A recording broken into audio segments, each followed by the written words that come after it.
जी कल मम्मी जी का श्राद्ध है, तो मैंने कुछ सामान की लिस्ट आपको व्हाट्सएप कर दी है, तो आप लेते हुए आ जाना। सुनो, मेरी फाइल है अंदर, वो लेकर आना जरा। जी लाई।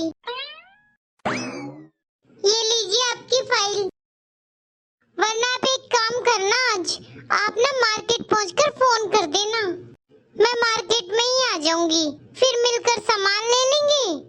तब तक मैं ये भी देख लूंगी कि कुछ और सामान तो नहीं चाहिए।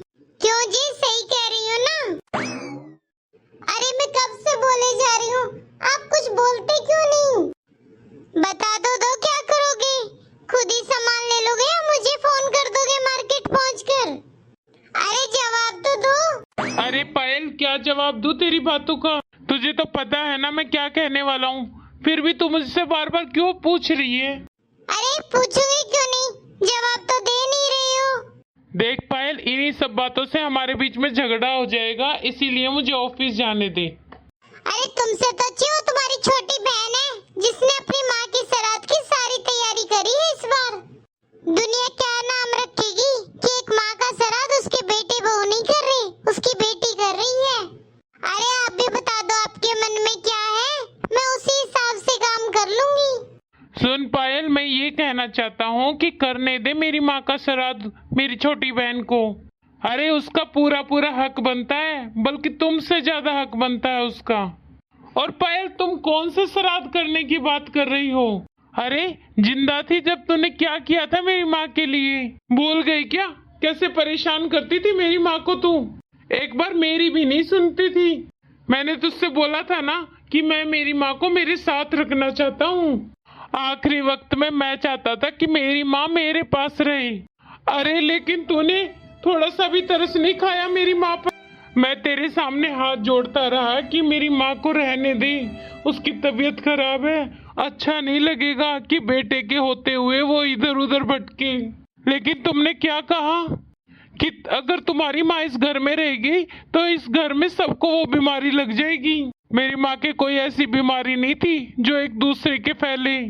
मेरी छोटी बहन, उसकी खुद की इतनी तबीयत खराब थी, लेकिन उसने फिर भी माँ को अपने पास रखा और उसकी सेवा की। एहसान मानता हूँ मैं उसका और उसके पति का, जिसने आखिरी वक्त में वो काम किया जो मैं नहीं कर पाया। जब भी माँ इस घर में आती थी तो उन्हें बचा कुचा और बासी खाना देती थी हमेशा। मेरी माँ तो बेचारी इतनी अच्छी थी कि वो तुम्हारे पीछे से भी, मुझसे भी अपने मन की बात नहीं कहती थी। कहती थी तो बस इतना ही कि तू मेरी वजह से झगड़ा मत कर इस घर में। अरे वो बेचारी गांव में रहती थी, वो आती कितना थी हमारे पास। वो बेचारी तो मेरे सामने रोती थी कि इससे तो अच्छा मुझे किसी वृद्धाश्रम में छोड़ दे, कम से कम तुम्हारे घर में झगड़ा तो नहीं होगा। पायल, कुछ और भी याद दिलाना बाकी रह गया तो बता दे, वो सब भी याद दिला दूंगा, क्योंकि तूने कोई कमी नहीं छोड़ी थी मेरी माँ को परेशान करने में। अरे पायल, श्रद्धा बिना श्राद्ध कैसा? जब तेरा मन ही नहीं था मेरी माँ में, जीते जी जब तूने उसकी सेवा नहीं की, उसको वक्त पर खाना नहीं दिया, तो आज श्राद्ध के लिए ऐसे तैयारी क्यों कर रही है? मत कर पायल, प्लीज मत कर ये सब दिखावा। काश मुझे एक मौका मिला होता, मैं मेरी सारी गलतियां सुधार लेती। मम्मी जी, मुझे पता है मेरी कोई गलती माफ करने लायक नहीं है। मम्मी जी, आपके जाने के बाद मुझे एहसास हो रहा है कि आपकी हमारी जिंदगी में कितनी बड़ी अहमियत थी। अरे भाभी, आप रो क्यों रही हैं? दीदी, आप मुझे माफ कर। पता नहीं माँ जी और आपके भाई मुझे माफ करेंगे या नहीं। भाभी, मैं कौन होती हूँ आपको माफ करने वाली? पर हाँ, एक बात जरूर कहूँगी, आपने मम्मी के साथ बिल्कुल अच्छा बर्ताव नहीं किया था।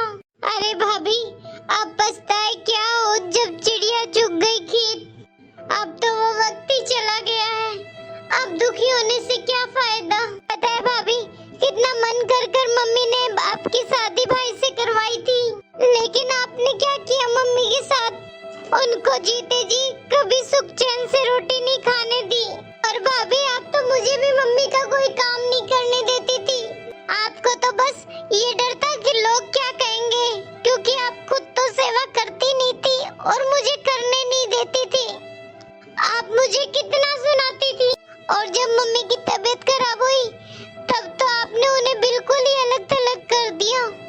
और उन्हें मरने के लिए गांव में ही छोड़ दिया।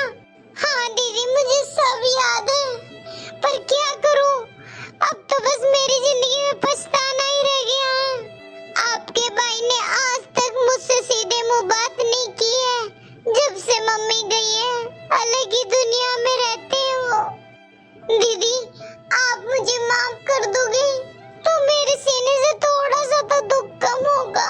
भाभी मैं आपका मन देखकर समझ गई हूँ कि आपको अपनी गलतियों पर कितना पछतावा हो रहा है। माँ का श्राद्ध कल आप ही करोगे और अपने हाथों से खाना बनाओगे, सारी चीजें माँ की पसंद की। मुझे तो लगा आपको तो याद भी नहीं है कि माँ का श्राद्ध कब है। लेकिन भाभी माँ जहाँ कहीं भी होगी वो आपसे बिल्कुल नाराज नहीं होगी ये सब देखकर। आप चिंता मत करो भाभी, मैं भाई से भी इस बारे में बात करूंगी।